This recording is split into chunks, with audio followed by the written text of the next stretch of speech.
வாழ்க வையகம், வாழ்க வையகம், வாழ்க வளமுடன். சிந்தனையை, உடல் நலத்தை சீரமைத்து உய்வித்த குருவே வாழ்க, குருவே துணை. வேதாத்ரியம் வாழ்க வளமுடன். இன்று வரை உலகில் தோன்றிய அனைத்து சித்தர்களும் ஞானிகளும் மகான்களும் மற்றும் வேதாத்திரிய கோட்பாடுகளை அர்ப்பணிப்புணர்வோடு அகிலமெங்கும் உணர்வாக்கிக் கொண்டிருக்கும் ஞானாசிரியர்களின் மதிநுட்பமும் குருவருளோடு சூக்குமமாய் நம்மை சூழ்ந்திருந்து நாம் ஓய்வதற்கு துணை நிற்குமாக என்று சங்கல்பித்துக் கொண்டு இன்றைய தவ நிகழ்வை இறைவணக்கம் குரு வணக்கத்தோடு நாம் இனிதே துவங்குவோம். இறைவணக்கம் பாட அருள்நிதி ஸ்ரீராம் ஜெயபிரகாஷ் ஐயா அவர்களும், குரு வணக்கம் பாட அருள்நிதி சிவசங்கரி சிவபாலா அம்மா அவர்களும் வாழ்க வளமுடன். வாழ்க வளமுடன். குருவே துணை. இறை வணக்கம். எல்லாம் வல்ல தெய்வமது எங்கும் உள்ளது நீக்கமற சொல்லால் மட்டும் நம்பாதே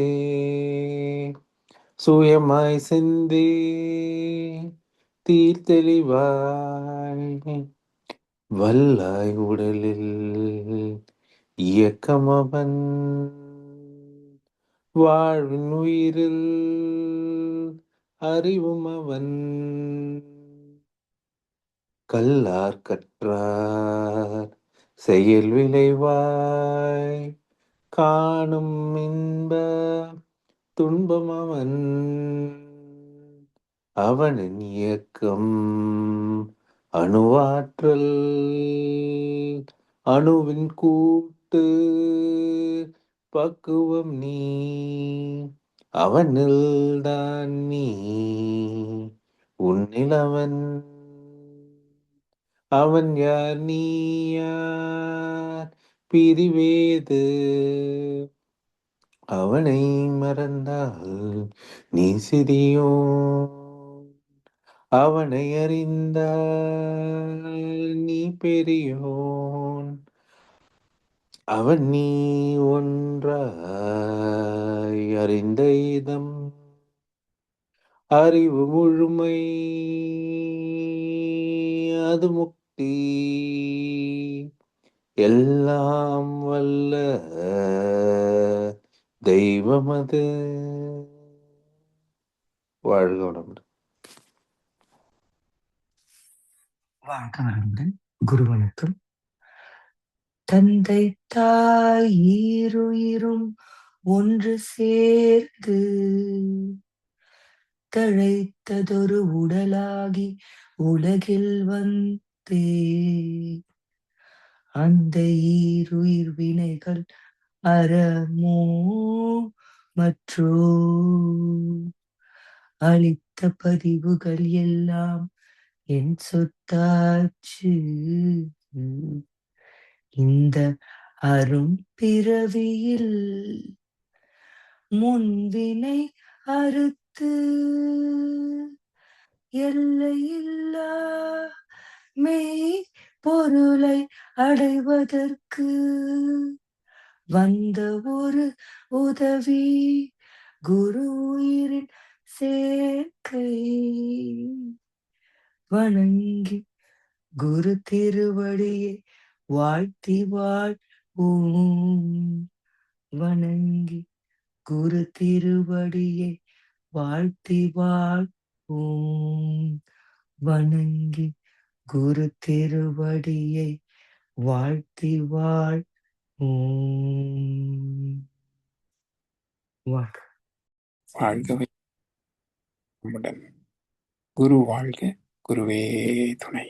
வேதாத்ரியம் வாழ்க வளமுடன்.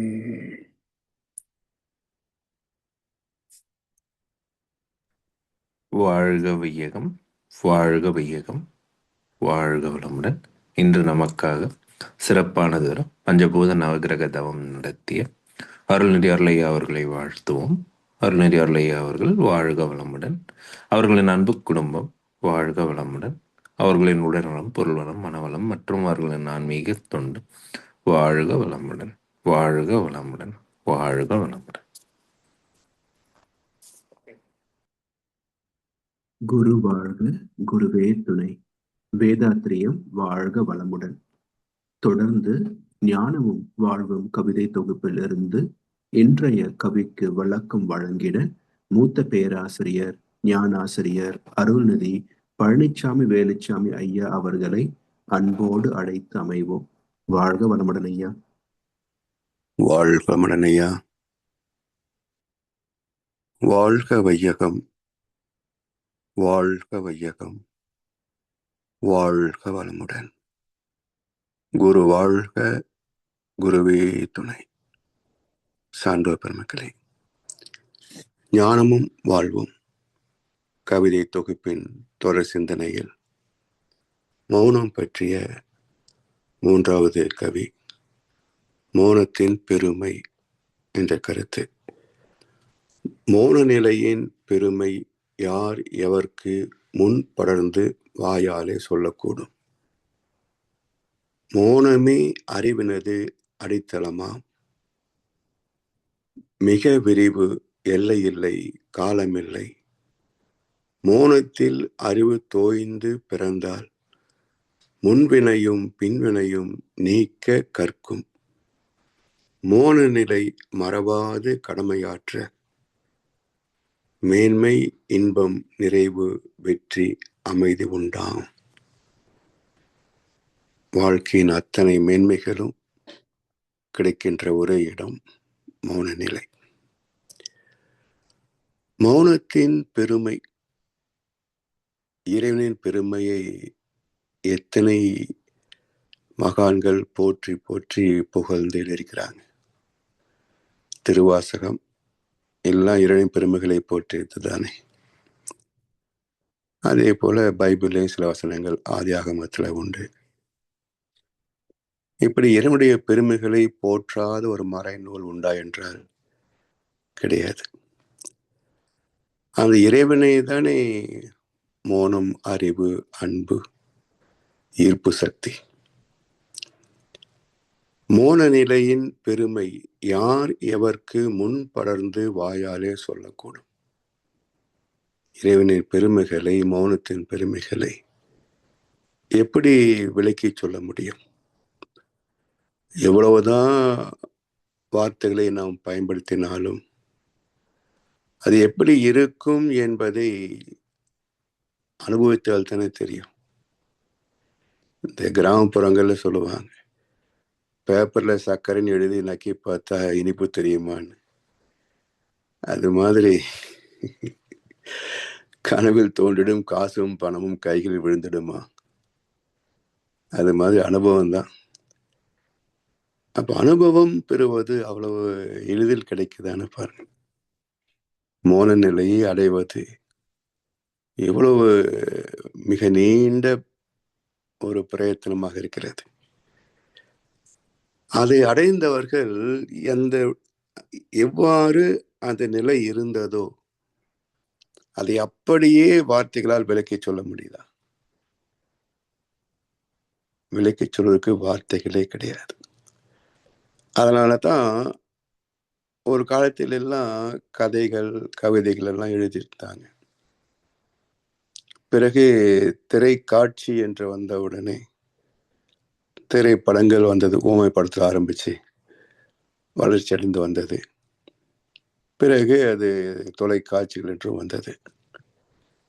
இப்போ விவரித்து சொல்ல வேண்டிய பல கருத்துக்களை ஒரு காட்சியிலே காட்டிவிடலாம், புரிய வைத்து விடலாம். அதனால் அவரவர் சுய அனுபவத்தில் தான் இதனுடைய அசல் பெருமைகளை அந்த பேரின்பத்தை உணர முடியுமே தவிர அது சொற்கள் பயனற்று போகின்றன. வாயிருந்தும் சொல்வதற்கு வார்த்தையின்றி தவிக்கிறேன்ற மாதிரி வாய் இருக்குது, வார்த்தையும் இருக்குது. ஆனா எந்த வார்த்தையை சொல்லி இதை புரிய வைப்பது? அது சரியான வார்த்தைகளே கிடையாது. ஏன் என்றால் வார்த்தை சொல் என்பதெல்லாம் வடிவம், ஓசை தானே. வடிவம் பேட்டர்ன், அணுக்களின் சேர்க்கை, ஓசை காந்தத்தின் தன்மாற்றம். அப்ப வடிவங்களும் வடிவங்களிலிருந்து வரக்கூடிய காந்த தன்மாற்றங்களும் இதை உணர வைக்க முடியாது. அதனால் இதை கடந்து ஆதி நிலைக்கு போனால்தானே அந்த மோனத்தின் சுத்தவெளியின் அந்த பேரின்பத்தை தூக்க முடியும்.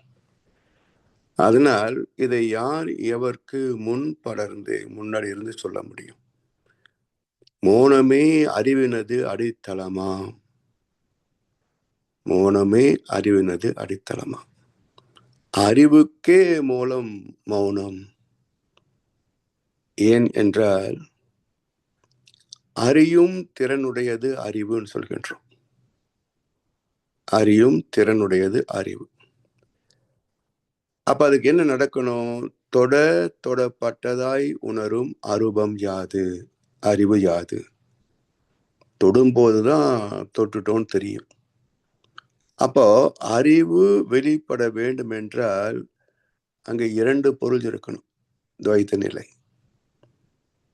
அப்ப அறிவுக்கும் மூலம் மௌன நிலை, சுத்தவெளி. எந்த விதமான இயக்கமோ எழுச்சியோ இல்லாத ஆதி நிலை, அதுதான் பூர்ணமான மௌன நிலை. எனவே மௌனமே அறிவினது அடித்தளமாம். மிக விரிவு, எல்லை இல்லை, காலமில்லை. மிக விரிவு, எல்லை இல்லை, காலமில்லை. மனிதனுடைய சிந்தனை முதல் என்னமே இயற்கையின் ஆதி நிலையும் முடிவு நிலையும், என்னமே எல்லையில் ஏதுமில்லை, எண்ணத்திற்கு அப்பாலும் ஒன்றுமில்லை. அப்போ மனம், எண்ணம் இவை எல்லாமே 4 டைமென்ஷன், காலம், தூரம், பருமன், வேகம் என்ற 4 அலகுகளை கணக்கை மையமாக கொண்டது. ஆனால் இறைநிலையோ மிக விரிவு, எல்லை இல்லை, காலம் இல்லை.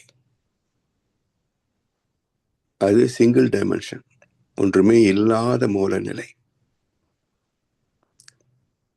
அதுதான் ஆதி நிலை, சுத்தவெளி, ஆதி சிவம், பேரின்ப நிலை. மௌனத்தில் அறிவு தோய்ந்து பிறந்தால், இந்த கவியில நமக்கு கிடைக்கின்ற ஒரு புதிய கருத்து என்ன என்றால், அறிவே தெய்வம்னு சொல்லிக்கிட்டு இருக்கிறோம். இது பொதுவாக அறிகின்ற நிலையிலே ஏற்றுக்கொள்ளப்பட்டாலும் கூட, இங்கே மௌனத்தில் அறிவு தோய்ந்து பிறந்தால் முன்வினையும் பின்வினையும் நீக்க கற்கும். இப்ப மௌனம் வேறு, அறிவு வேறா என்ற ஒரு கருத்து வருது பாருங்க.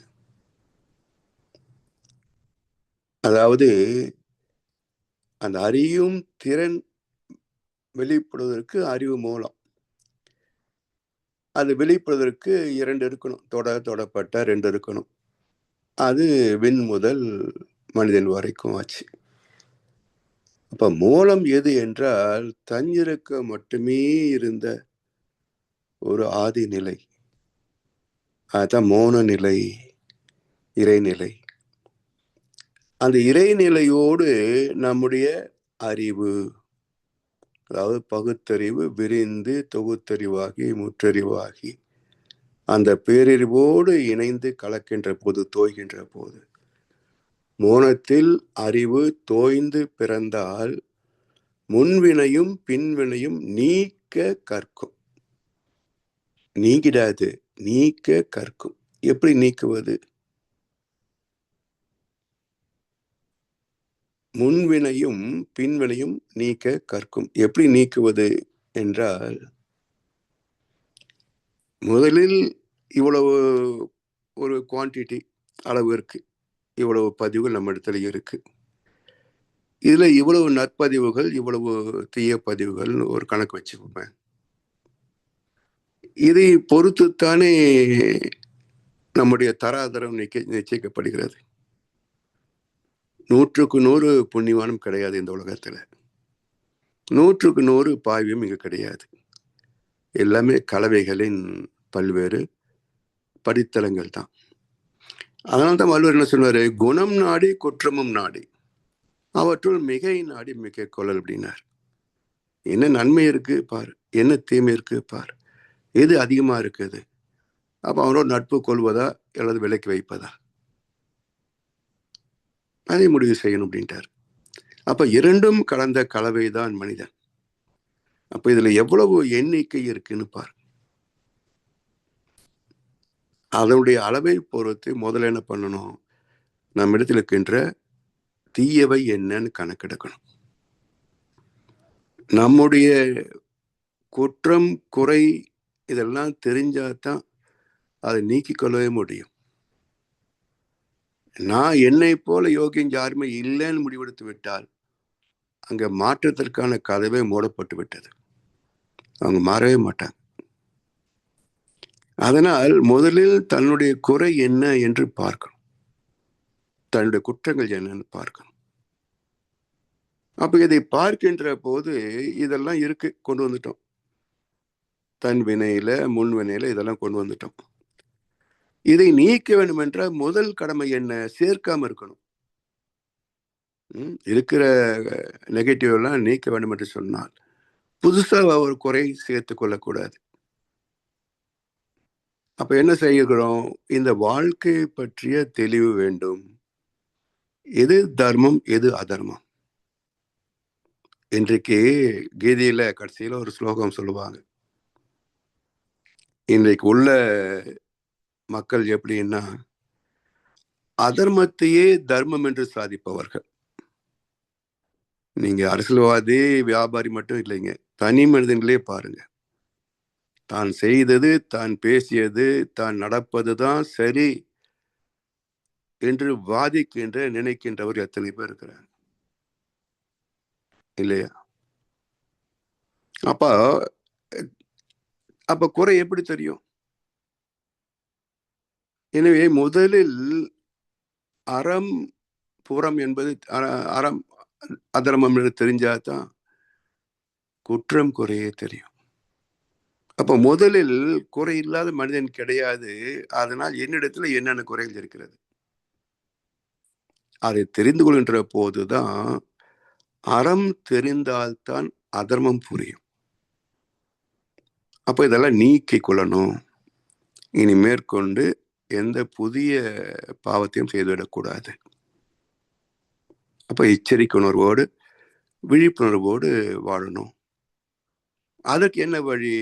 தவம். மனதை நுண்மை நிலையிலே வைக்கக்கூடிய ஒரு பயிற்சி, தேர்ச்சி தவம். அதனால வள்ளுவர் பெருந்தகை சொன்னார், தவம் செய்தால்தான் நீ பாவம் செய்யாம தப்பிக்கலாம். அவத்திற்கு எதிர்ச்சொல் தவம். அவம் என்பது பாவம். நம்முடைய ஆத்மாவை ஆசை ஊட்டி பாவம் செய்ய வைப்பதனால் ஆண் கூட்டல் அவம் ஆணவம் என்று சொல் வந்ததுங்க. அதனால் தவம் செய்யவில்லை என்றால் அவன் அவம் செய்வான் என்று ஒரு தீர்க்கமான முடிவை தந்துவிட்டார் வள்ளுவர் பெருந்தகை. தவம் செய்வார் தம் கர்மம் செய்வார், மற்ற அல்லார் அவம் செய்வார் ஆசை உட்பட்டு. ஒரே செக்மெண்ட் தான் பிரிக்கிறார். அவன் தவம் செய்யலையா, அவன் பாவம் செஞ்சே தீருவாயா. இல்ல கொஞ்சம் பயபக்தி உள்ளவனா நல்லவனா இருப்பான், அப்படி அவனுக்கு அறம் என்பதனுடைய இலக்கணம் தெரியாது. அதனால் இதெல்லாம் இப்ப உலகம் போயிட்டு இருக்கு. அதுதான் வாழ்க்கை அப்படின்னு தான் நினைக்கிறாங்க. இவ்வழி உறைவது உலகம், அவ்வழி உறைவது வாழ்க்கை அப்படின்னு தான் நினைக்கிறாங்க. அப்ப இதையே அவ்வளவு சொன்னாரு, உலகம் எப்படி போயிட்டு இருக்கோ அப்படியே வாழ்ந்துரு அப்படின்னு. அப்ப உலகம் பாவத்துல போயிட்டு இருக்கு, நாமும் பாவம் செய்வதுன்னு அர்த்தமா?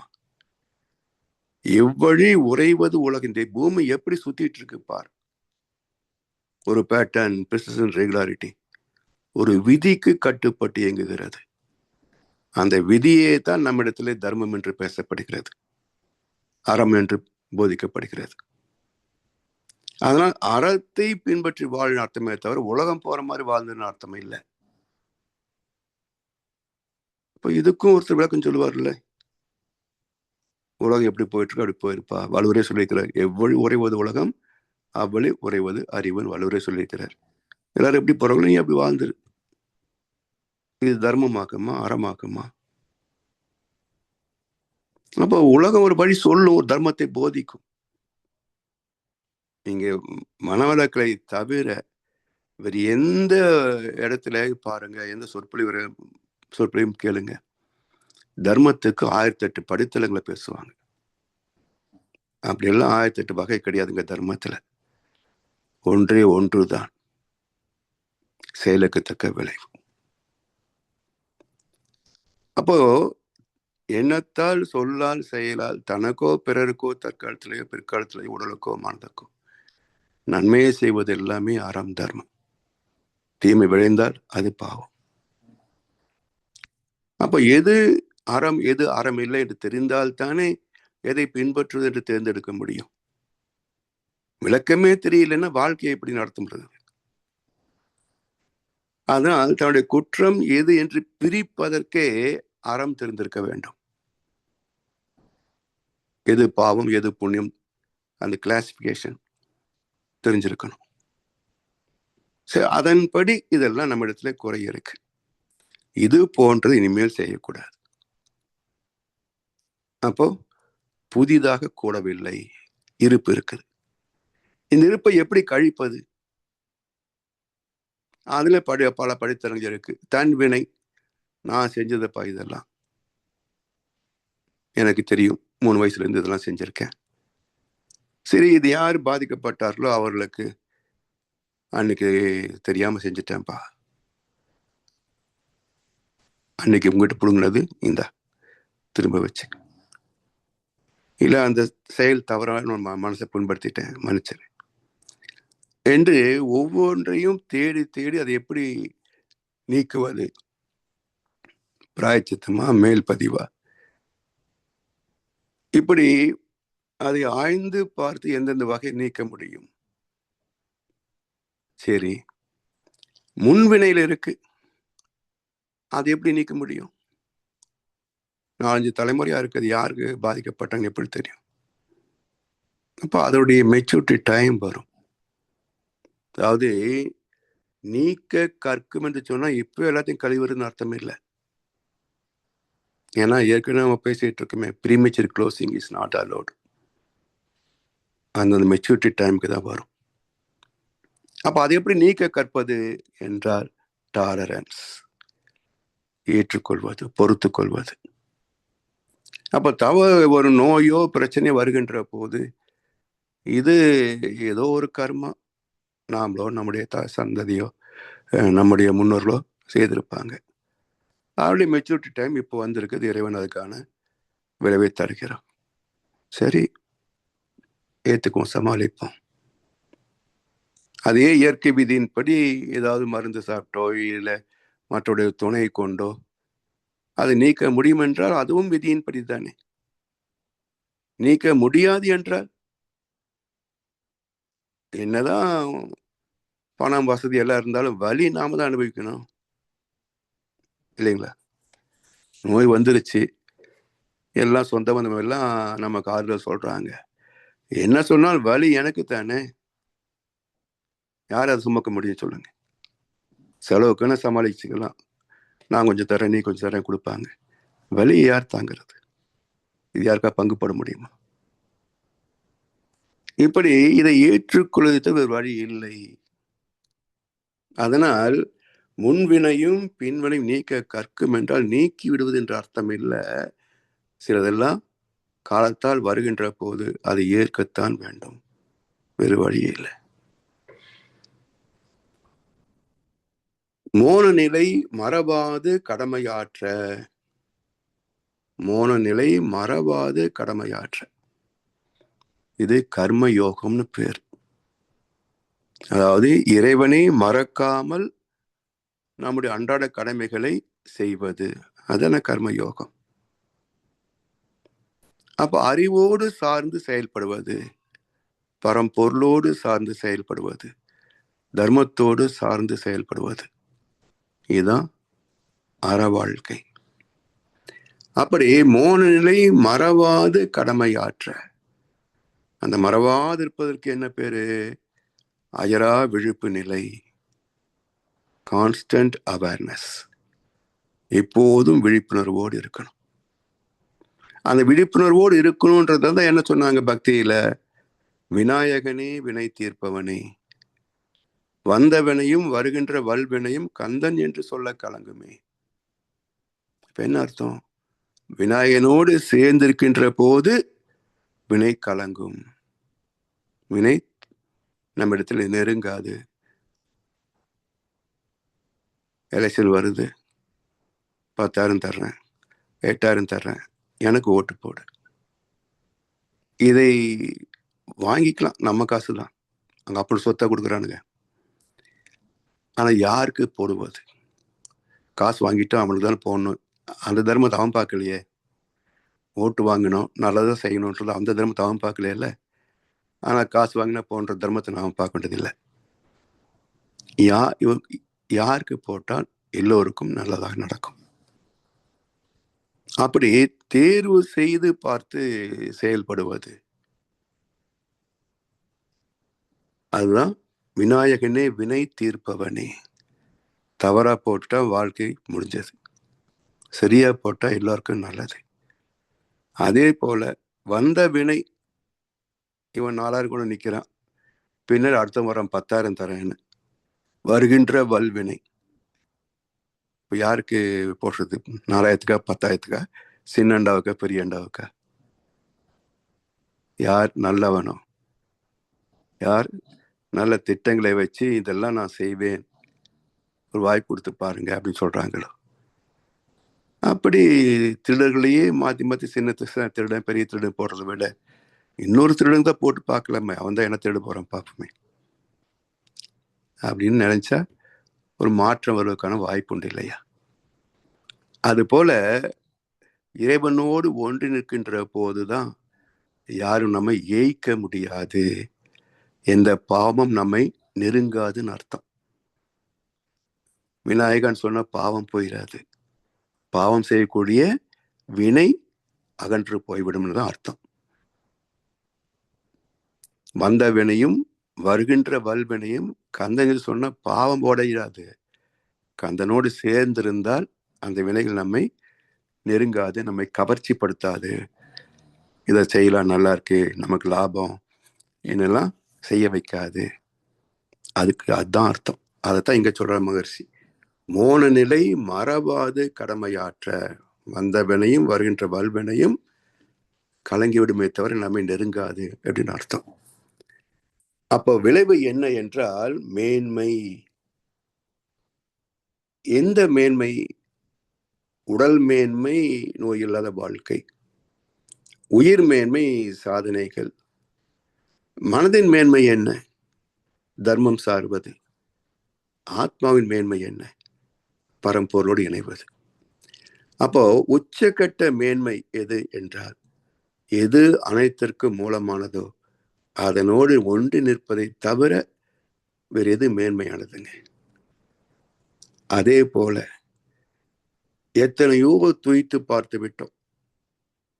மக்கள் சுகம், பொருள் சுகம் என்று அனுபவிக்காத ஒண்ணும் இல்லை. வெரைட்டி வேணா நிறைய இருக்கலாமே தவிர ஐம்புலன் சுகம்தான், இதுக்கு மேல என்ன அனுபவிக்க முடியும்? எத்தனை கிண்ணத்தில் இட்டாலும் மது அத்தனை சுவை ஒன்றேதான். சித்திர கிண்ணத்தில் பேதம் இல்லை, உன் சிந்தையிலே தான் பேதமடானார். இதை புரிஞ்சுக்கிட்டா 300 வகை ஸ்வீட் என்னப்பா, எல்லாம் கடல மாவு, சர்க்கரை, நெய், இவ்வளவுதானே. இந்த தெளிவு வந்து விட்டால் எதை சாப்பிட்டு பார்க்கலாம், இதை சாப்பிட்டு பார்க்கலாம், எனக்கு ஆசை வரப்போகுதுங்க. அதுதான் இந்த இன்பங்கள் எல்லாம் நிரந்தரம் அல்ல, எல்லாமே தற்காலிகமானவை. நிலைத்த நீடித்த இன்பம் எது? அது பேரின்பம்.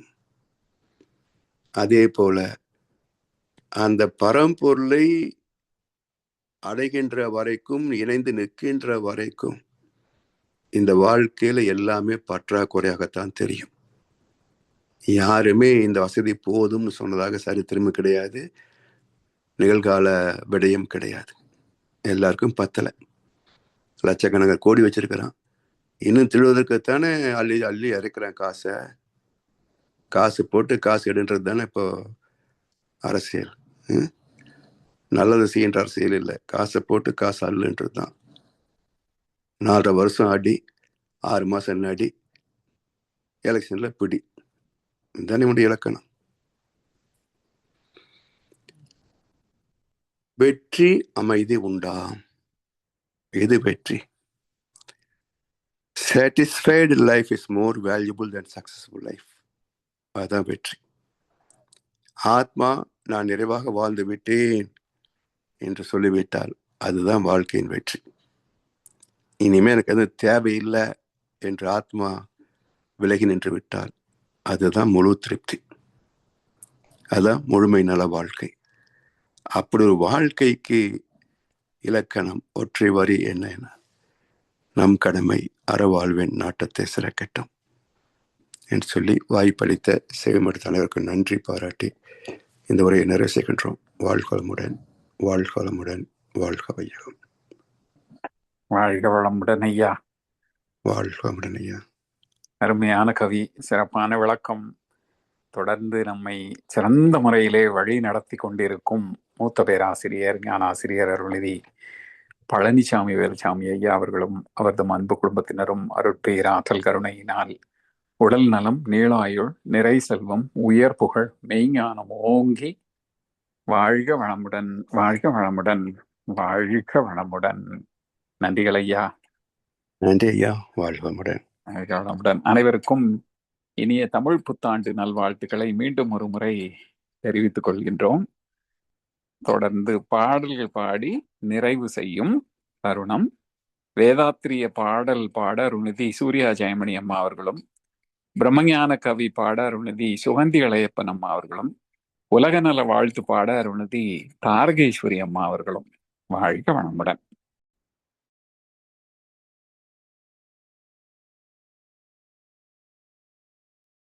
வாழ்க வளமுடன். வேதாத்திரிய கவி. போரில்லா நல்லுலகம், பொருள் துறையில் சமநீதி, நேர்மையான நீதிமுறை, நிலவுலகு கோராட்சி, சீர் செய்த பண்பாடு, சிந்தனையோர் வழிவாழ்வு, சிறப்புணர்ந்த பெண்ம தெய்வநீதி வழிவாழ்தல், தேர் திருவிழா தவிர்த்தல், சிறுவர்கட்கே விளையாட்டு, செயல் விளைவு உணர்கல்வி, சீர்காந்த நிலை விளக்கம், பார் முழுவதும் உணவு நீர் பொதுவாக்கல், பல மதங்கள் பல கடவுள் பழக்கம் ஒழித்து உண்மை ஒன்றை தேர்ந்திடுதல். நன்றி. வாழ்க வளமுடன் ஐயா. வாழ்க வையகம், வாழ்க வையகம், வாழ்க வளமுடன். குரு வாழ்க, குரு துணை. பிரம்மஞான கவி. இறைவெளியே தன்னிருக்க சூழ்ந்தழுத்தும் ஆற்றல், இதன் திணிவு மடிப்பு விழ சுழலும் விண்ணாம், நிறைவெளியில் விண் சுழல நெருக்குகின்ற உரசல், நிலைவெளியில் எழுப்புகின்ற நேரலைகள் காந்தமாம், மறைபொருளாம் காந்தம் தன் மாத்திரைகள் ஐவகை, மலைக்காதீர்வின் கூட்டம் மாபூதம் 5மாம், முறையாய காந்த அலை மனமாம் உயிர் உடல்களில் மதி உயர்த்தி உண்மை பெற மா பிரம்ம ஞானமாம், மா பிரம்ம ஞானமாம். வாழ்க வளமுடன். வாய்ப்பு. வாழ்க வளமுடன். உலக நல வாழ்த்து.